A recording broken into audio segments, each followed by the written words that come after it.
Hi guys, Asmo here, and today GGG released patch 3.23.1, which actually fixed a bug where Penance brand could get the wrong result when checking the amount of energy of the branded enemy, which effectively resulted in my build getting about double the damage because now the Runebinder node actually properly applies to it, and you can have two brands with the maximum energy stacks, which is 20, both of them benefiting from it. So I just decided to record all of the Uber fights and all of the footage that I had in the previous video to showcase the new power of the build. You can see basically right now we're doing Uber Atziri.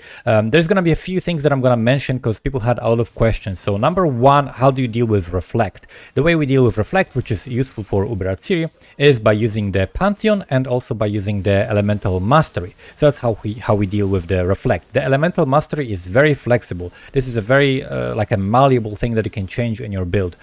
By default, the most DPS with my setup is going to come from the Mastery that provides extra minus resistances for your exposure, which comes from the Awakened gem. But also in certain situations, as you're gonna see in a moment, we can take advantage of different masteries to boost the damage because different situations require different passives. So this is the pure or flawless whatever Chayula Breachstone, which is witnessed by Maven. As you can see, it's just absolutely being obliterated.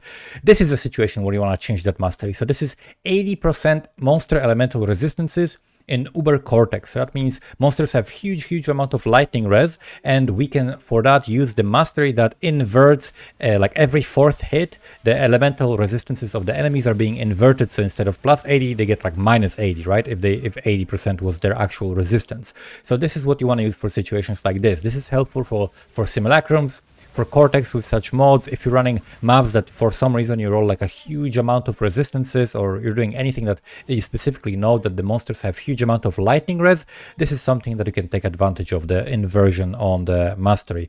But as you can see, we're absolutely melting dust thanks to that mastery. By the way, the purple health, because I know people are going to be asking about this, comes from the helmet, which you can earn from this league's challenges. So if you do 38 out of 40 challenges, you get the helmet, which has the maximum upgraded version, which gives you that purple life. So that's how that effect is achieved here.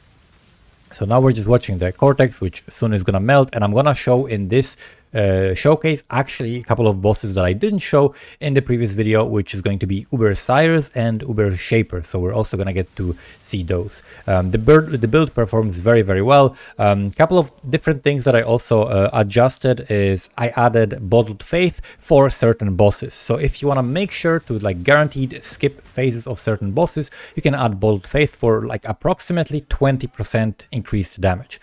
This is Uber Elder. Again, very simple fight. Actually, I find this fight easier than just Uber Shaper. Uber Shaper by himself, Maven just goes bananas and summons 17 Shapers with 14 beams, 20 balls, and at the same time they all want to slam you, which is something that actually can kill this build. The one thing that can kill this build is something like the Memory Game Explosion or Shaper Slam. This build doesn't have massive physical mitigation, and since I'm playing with cast when damage taken, this is just something that you would have to press manually in order to tank those, otherwise you just dodge them. Luckily they're very easy to dodge and everything else is just super simple to tank.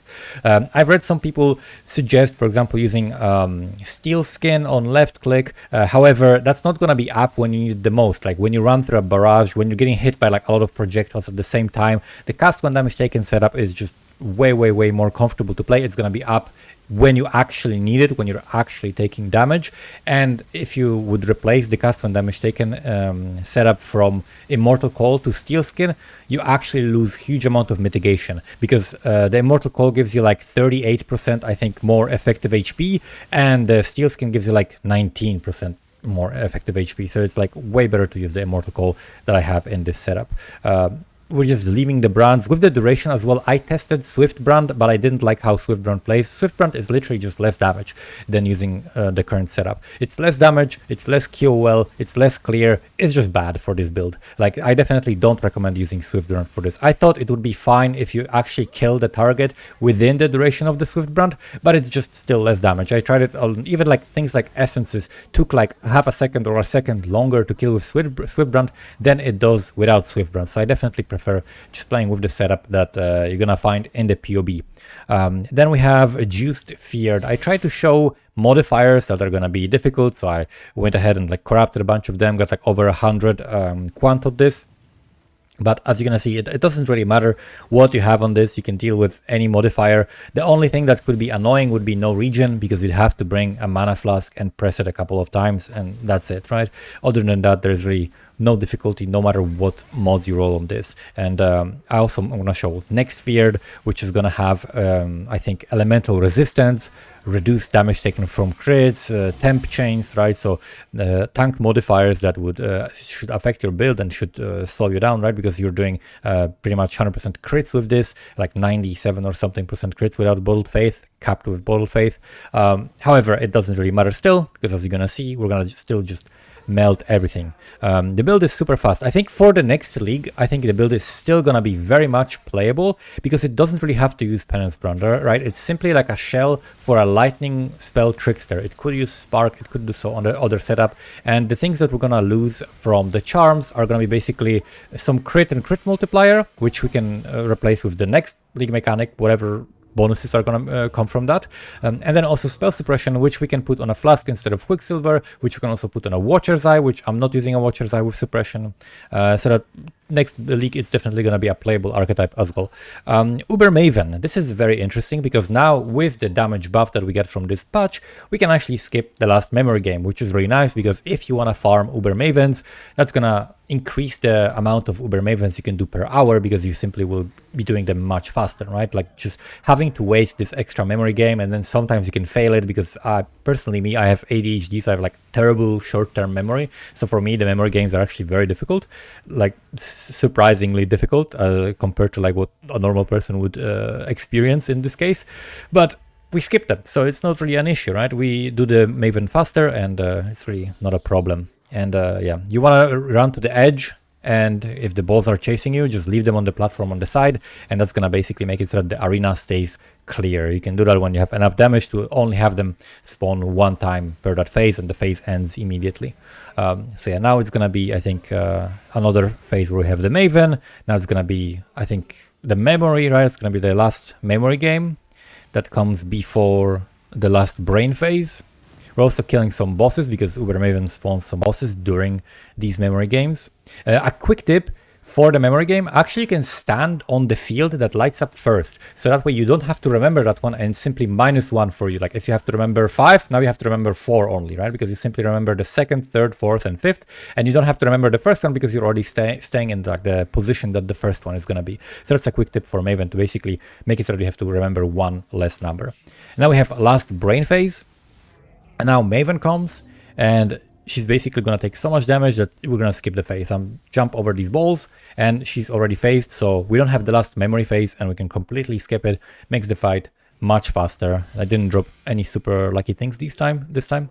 Next we have Simulacrum Wave 30. So that's another thing that I wanted to showcase. For Simulacrum Wave 30, I definitely recommend, I think, what did I drop? I think I dropped Duration Node from the Impossible Escape, and instead of running the extra Duration Node, I run extra 2 brands in a Brand Mastery. So that allows me to cover a bigger area and get more rewards. So you can actually get to 6 rewards. You're not gonna get to 6 rewards always, depends on like how many monsters spawn. But as you can see, there were like this is wave 29, I think, and there were Scosses and Omni, and they just evaporate, right? You don't really need to focus on them. You just run around and leave the brands everywhere. Make sure that the whole area of the Simulacrum is covered with brands, and they're just gonna die. Like, you don't have to focus them. They're just gonna die in a couple of seconds, and yeah, you don't need to do anything. Now we're gonna have wave 30. Like crazy modifiers, like crit modifiers, whatever, extra damage, doesn't really matter.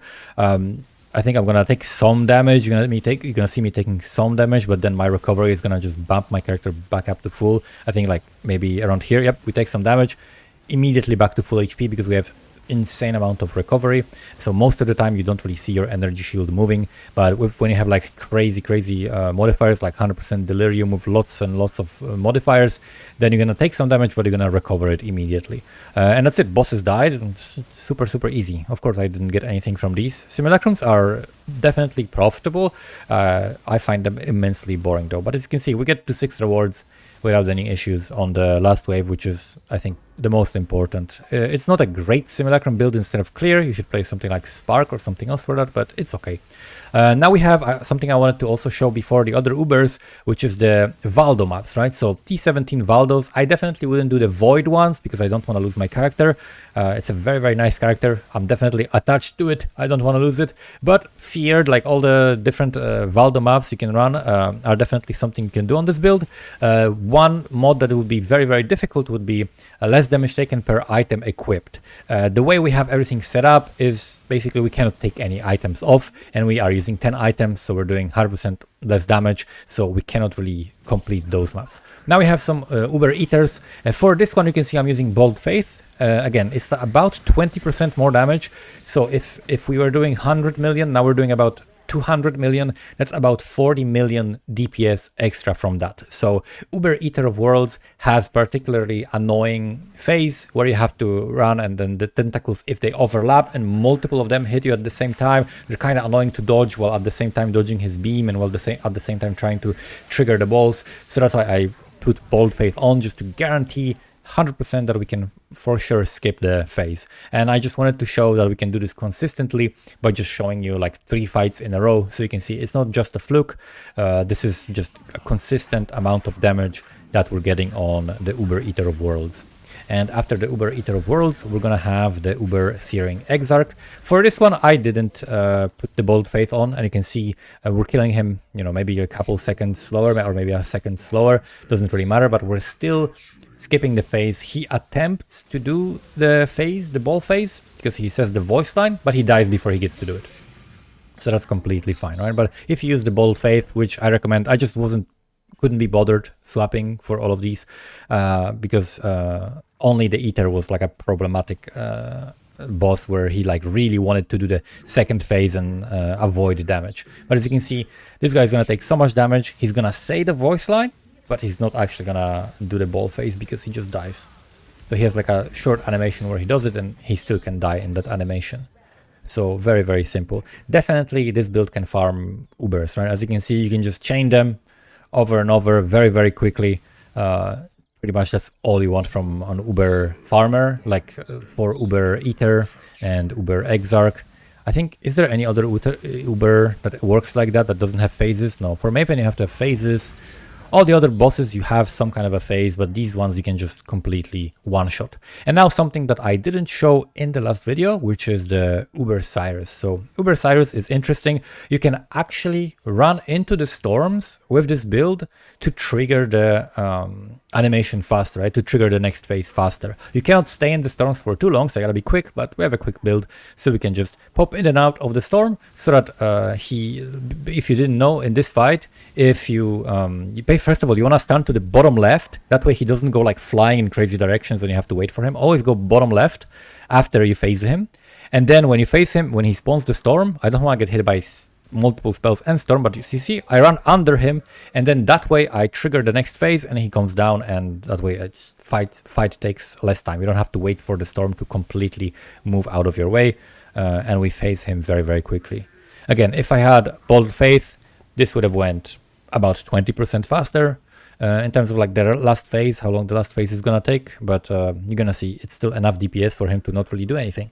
So it's completely fine. You can farm Uber Cyruses on this build pretty comfortably, and I'm just relying simply on regen. I don't even have like overreach at this point yet because we didn't get to do that much damage to him. It takes a while for him to transition. There's just more waiting than actually fighting this boss. I think this is probably my least favorite boss fight in the entire game. It has just so much, like so many bullshit mechanics, so much waiting. This boss just teleports away from you over and over. If you don't have enough DPS to one-shot him, you're gonna have to wait for him to teleport away from you, disappear, fly in the air, spawn clones of him, and then you have to guess which one is him. And it's just very, very annoying fight. But this is the last phase.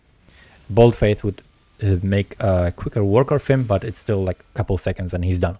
And now we have Uber Shaper for the last fight. Uber Shaper is actually probably I don't know, for me at least, it's the most challenging Uber boss fight out of all of them. It very, very much relies on RNG, right? Uber Eater is definitely a difficult boss fight. He does huge amount of damage, and but you can see that the slams, the balls, the lasers, like everything going on at the same time is huge. You saw how many balls I tanked there? I think there was like 9 balls flying into my face, and I had full energy shield, right? So that's the power of the Immortal Call on cast when damage taken, where you can simply stand in this amount of damage and be completely fine, right? So that's why I like this setup, because I don't have to worry about anything. Again, this build kind of goes for quality of life, right? If I wanted to maximize the amount of damage and do even more damage, I would play Inquisitor, right? You'd go Inquisitor, you'd play low life, you'd use RF, right? You'd have perma RF, stay on low life and just be way squishier, and like you'd be squishier, you'd be slower, but you'd do more damage, right? And that would be the way to like rush bosses at the beginning of the league, let's say, with lower budget. But if you already have this much damage to phase Ubers so quickly, you don't really need more damage. You'd rather get the quality of life, the speed, the tankiness, and all of that, at least me personally. So that's why I chose Trickster, right? I want to play a build that is not going to be slowed by delirium action speed, and all kinds of different like annoying effects. I just want to fully always control my character, never have any like frustrating things happen to it, be fully immune to virtually any negative effect that you can roll on maps or that you can encounter in different league mechanics. And that's something that I aim for if I want to make like a comfortable all-rounder, you know, like a build that can basically do any content that I want, right? And I think I accomplished this with this build, and I'm very, very happy with it. And next league, maybe we'll use some different skill with a similar shell, because I definitely like this. As long as you can get to a good amount of damage, the build feels just incredibly nice. And here we have the last phase where just Maven Shapers go crazy. They want to slam me here. Here is a laser, 3 balls flying at me, and the Shaper didn't even phase yet. Maven balls, you got another 2 lasers. We got balls flying at me, more balls. This guy is shooting 3 lasers at the same time, but the moment he spawns, he basically phases, right? So it was just like Maven bullshit. But that's it basically. The POB is going to be in the description. Make sure to subscribe, enable the notification, and like the video if you like the video, and see you next time. Bye-bye.